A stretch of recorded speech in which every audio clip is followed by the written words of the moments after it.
These have been sitting in my fabric storage since 2021.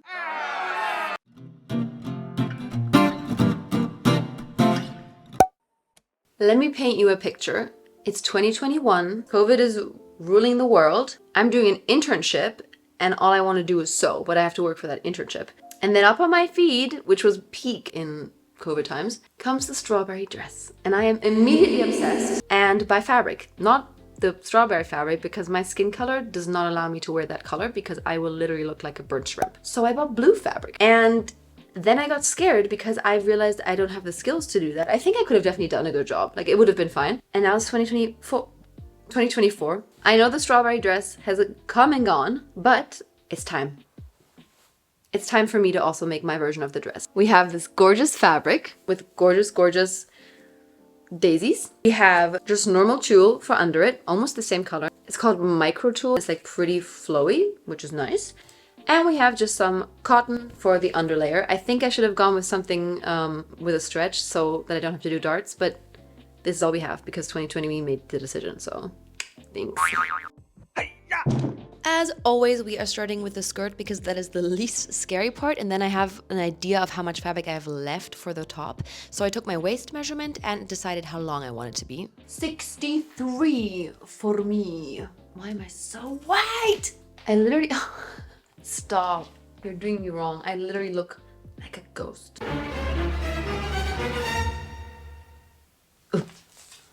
My doctors told me to please kindly not use my brain anymore because it really poses a threat to the existence of the universe. So I used the free mood calculator instead that lets you calculate your waist radius, which is what you need for a circle skirt. I'll put the link down below if you also want to use it. I decided on a full circle skirt for my lining layer and I thought I was being smart, cutting it out of one piece. Let me show you why not.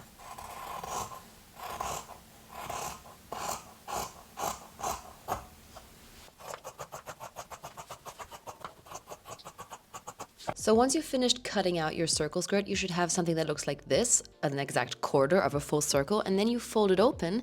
And this is where you can start to see my brain working, and you see it kind of smoking out of my ears because there's no entrance to the skirt. I just cut an actual full circle. If anybody knows which show I'm watching here, I've rewatched this so many times with sound and I don't know what I was watching. So if somebody knows by any chance, please let me know. After cutting into my full circle to give it an opening, I added 2 more layers of the tulle, also as a full circle. So now I have 3 layers overall. Let's work on the daisy layer. My waist measurement times 1.5, so... Oh my god. 105. That's not enough. I want more. I'm gonna do 2.5 meters. In case you couldn't follow that train of thought, my thought was that instead of making this a full circle, why can't I say that? I'm making it a rectangle, gathering it up, and then it'll look a bit different than the other layers underneath and have more movement in it. Looking back, I should have done a gathered circle skirt. I think that would have looked nicer and the flowers would have been a bit more like haphazardly placed. You'll see later what I mean, but I had no thoughts, and also I was worried that I didn't have enough fabric. I measured this multiple times. It took me forever to cut into it, and I still got it wrong, which you'll also see in a minute, but this part ended up being longer. I also felt really cool about this because I got a standing desk, and I thought I could now sew standing. I ended up just sewing like Gollum, crouched over the machine, trying to see what the f was even going on. Sewing machines were not meant to be looked upon from the top. And yeah, I thought I was gonna start a revolution here, but obviously not. After cutting out the rectangle, I added a gathering stitch to the upper end, and this is me just gathering it all up. It was starting to look really pretty, but as you can see, the daisies are all in a row, and I think that could have been avoided if I would have done a circle skirt instead. To finish up the skirt, and yes, I can't even believe I've done the whole skirt in one day. I still can't believe it looking back. I'm a super slow sewer, but I just sewed all 4 layers together, and that was it. And next up, the top.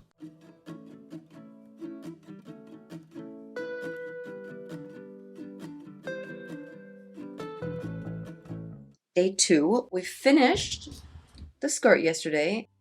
I actually can't believe it that I managed to do that in a day. Today is the bodice, but today is actually just 10 minutes because I'm busy today, which I knew, but somehow didn't calculate into my sewing plan.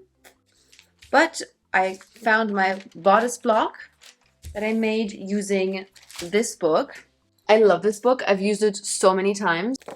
This is really good if you want to understand how patterns work. I made a pattern block for I think my graduation dress a while ago. This is the front part, and I'm going to change it. I'm just going to fold this in to get that deep V in the front. And the back had a really annoying shoulder dart, but I took it out with help of the book because I have no idea how to do that. And I transferred it into the arm pit. So the arm is now bigger, but the shoulder dart is gone. And I also just am folding this in. So much noise. So this is what it looks like. And then I just folded this in to also get that deep back neckline. And now I have to go. Yeah. See you later. This has absolutely nothing to do with sewing, but I just needed to share it with you because I made my first book nook and it was so magical. Look at this thing. It makes me so happy. It's so cute. It was the funnest thing I've done in a really long time, and I think now I'm addicted. I want to buy all of them. It's day 3. I'm back with one more pimple, and we're ready to, I was gonna say finish, but let's be realistic. It will not be finished today. I look like a banana in this angle. Like my face is very moon-shaped. At this point, I would like to give a shout out to my rotary cutter. She's really the MVP of this project. I think obviously I would have been able to do it without her, but it would have been really annoying. So let me explain to you what we're doing here. We are cutting out the lining layer. So we need 2 front pieces, 2 back pieces out of this cute cotton that I definitely should have ironed. And I am cutting them out with equal seam allowance and also making sure that I transfer the dart because otherwise it's annoying to do that later. So we've hit my first conundrum. I know we have the lining layer. That I know. But then I don't know how much tulle to put underneath. How many of these layers do I use? Do I use 1? Do I use 2? Oh, I had this on my hot water bottle and it's really warm. It's actually kind of nice. It's definitely plastic. I'm so glad I have a rotary cutter. I'm procrastinating, okay. After some struggling, I decided on 2 layers of the normal tulle layer. So for the front, I cut out 4 of the parts, so 2 and 2. And then for the back, I did the exact same. So overall, we have 16? Is that right? I'm actually not sure. And I just followed the cotton layer that I'd cut out before and just made sure there was not too much shifting. And then for the daisy layer, that was even more struggle for my brain. I did 2 layers in the back so that it's double daisied in the back, and then the front layer has 1 daisy layer, and on top of that there's going to be another daisy layer, but that one will be gathered to have the ruffle effect in the front that the strawberry dress also has. I have no idea if that's how they actually did it or if they did pleating or something, but this is how I am doing it and it worked out. Also, I'm sorry, but I saw this clip of me and I did not, I know that I have a little bit of a mean face when I have a neutral face, but that shocked me. I thought that there was somebody in the room that I was mad at or something. I had to go back and re-listen because I just looked so mean. So if you ever see me on the street and I look at you mean and you think I hate you, I promise I don't. That's just my face. And I probably didn't even realize I was looking at a person because I'm always thinking of something else. Anyway, I was feeling really professional and I basted together all the layers with black thread. It was really fun. I don't know why, but you know what was not fun? The darts. The darts are never fun. I don't know how to make darts fun for myself. I just really despise them. The key is that you sew up towards the point of the dart and then you don't backstitch when you're at the top, but instead you take the little threads that are left over and you put a little knot or 2 in them, and that way they won't unthread themselves. The part you just saw, so this one was the back part, and you can see there were 2 layers of daisies. This is the front part, so there's only 1, and this is the second layer I'm adding. So what I did is I extended the neckline side of the bodice outward, and so multiplied the whole thing by 1.5, and then I got this big version, extended version of the front layer. And then I just added gathering stitches to the top and the bottom, so the shoulder seam and the waist seam, I think. And then you gather the whole thing up till it's back to its original size. Just make sure that the part underneath your armpit stays ungathered because I think that would look really weird. So this part here on the left. We have a bodice part-ish. I've just pinned everything together. So the back is pinned. That's where the zipper is going to go later. And I pinned the sides. Pray for me. I'm like one mental breakdown away from just throwing this out of the window. But not because of this, just because of my life. Did I nail this? Wait, no, I didn't. But the arms are looking good. Did I do well? There's a bit of gaping here, but you know what? That's just how it is now. I can't believe it! Sleeve time! It was unfortunately not sleeve time, and Carolyn would not touch this project for another month. It's been a few weeks. I think it's been a month. What happened was, let me explain. I wanted to make the dress for a trip, but then I didn't manage, and then the trip happened, and then I forgot about the dress. And every time I come into this room, I get this like of guilt and stress. I have this with almost every project. I get halfway through, really motivated. I really believe in myself, and then I just stop. And there's never a reason, or there's always a reason, depending on what you count as a reason. I wish it weren't this way, but it is. I only have an hour today because I booked myself into a yoga course that I now regret, but I have to pay if I don't go, so I'm going. This is how far we are. We have a skirt that I'm unsure lengthwise what to do with, and we have a top that I actually really love, but it looks like it's almost finished. It's not. There's just needles in there. There's nothing's been sewn yet. A lifetime ago, when I was feeling the tiniest bit of motivation, I made a sleeve. It took me 2 hours to make, which was a great waste of my time. I also cut it out of the fabric. I only cut it out of the pretty fabric. Looking back, I'm a bit harsh with myself. I think I should be a bit more kind because actually it was a good idea that I made this pattern because now I have it. I love a good bishop sleeve. That's a sleeve where you gather the fabric around the wrist and it becomes poofy. And in this case, I also added more to the peak of the pattern so that I could gather the fabric and it would have this poofy effect at the top of your shoulder, at the top of the shoulder seam, which is what I'm doing here. So you make it a bit bigger than the armhole and then you gather it up only along the peak of the shoulder. And then you get that little poofy effect. Anyway, guys, be kind to yourself. I'm sure you're trying your best. Even though it doesn't feel like it in the moment, be kind to yourself. Life is hard, so be kind.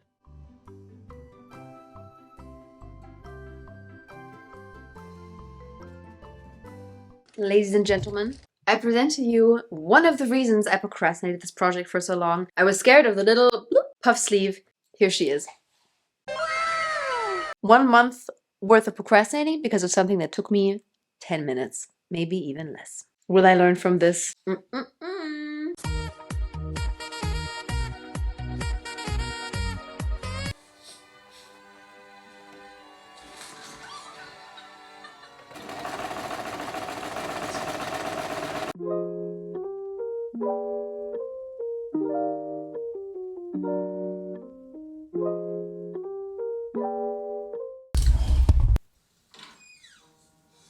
Nothing is more satisfying. Shh. I'm watching Downton Abbey. Okay, I wanted to show you that I gathered up the sleeve with an elastic at the wrist, but it's so yellow and I wanted to make a really cool transition, but please look at this. Yellow sleeve. Light. It's just so yellow. I don't know why my camera does that. Anyway, that must have been the worst transition in the entire world. Also, quick question. How many times do you think I tried this dress on during the process of making it? If you said none, then you're correct. I didn't try it on, which is why I ended up having to open up the whole neckline again because it was too bulky and then hand sew it in place again. And spoiler alert, I had to do it again because again, I did not try it on. Anyway, it was really pretty and autumnal outside and I wanted to show you. I'm ashamed to say it's been another 2 weeks. I finished the arms, the sleeves, and then I just forgot the project existed, which is hard to do because it's right next to my desk. I literally see it every morning, every evening, every day. I suck. But let's continue anyway. Here's what we need to do. Here she is in all her glory.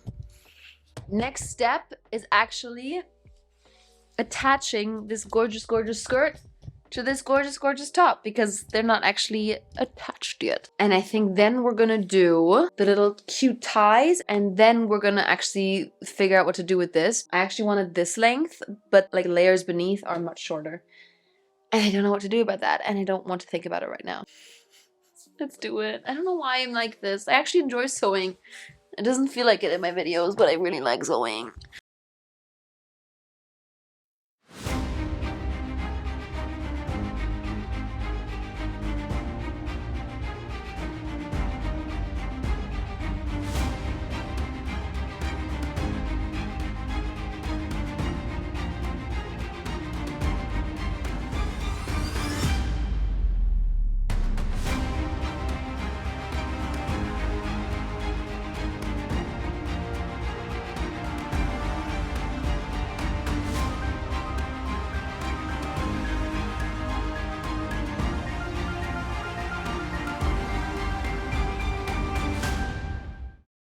Attaching these ties gave me an absolute new level of motivation because it was finally starting to look like the dress I was trying to make. And that just gave me energy for the next day, and I was ready. I was done with this dress. I wanted it to be over. At this point, I tried it on again and I realized the neckline was still too bulky. So I had to go back in and seam rip it open. And I also realized that seam ripping sped up looks like fake seam ripping. As you can probably tell, I'm at my wit's end with this dress, so I stopped the seam ripping and I just cut the whole neckline out and used my serger instead, and then just folded over once. I was even too lazy to switch out the thread on my serger, so it's now sewn down with black thread, which you definitely see when I'm in certain angles with the dress, but you know what? It is what it is, and at least the dress is done. The zipper was another challenge. I feel like it always is. I should have basted it in, but I didn't. I didn't want to. And everything was going really smoothly, and I was really happy until this happened for no reason. I don't even know why it happened. It didn't happen again. Okay, so holy shit, ow. Now it's time for the zipper test. We want these lines to align and the top V to align, obviously. The tool is, no. I sewed it in wrong. It doesn't zip. Wait. Oh. Never mind. It was not. It was inside out. Anyway, take two. It's perfect. It's literally perfect. I think this is the best zip I've ever done. You don't understand what a milestone this is. I've never done a perfect zipper ever, ever, ever. Thank you, sewing gods, for blessing me. It's almost 10. I haven't even cooked yet. I haven't eaten, I haven't cooked, I haven't showered. I have to work tomorrow. Okay, you guys, this is it, the final stretch. My voice is about to leave me. Basically, I thought I could just lengthen the underskirt by adding a super long 5-meter rectangle to it and then having it be the same length as the daisy skirt.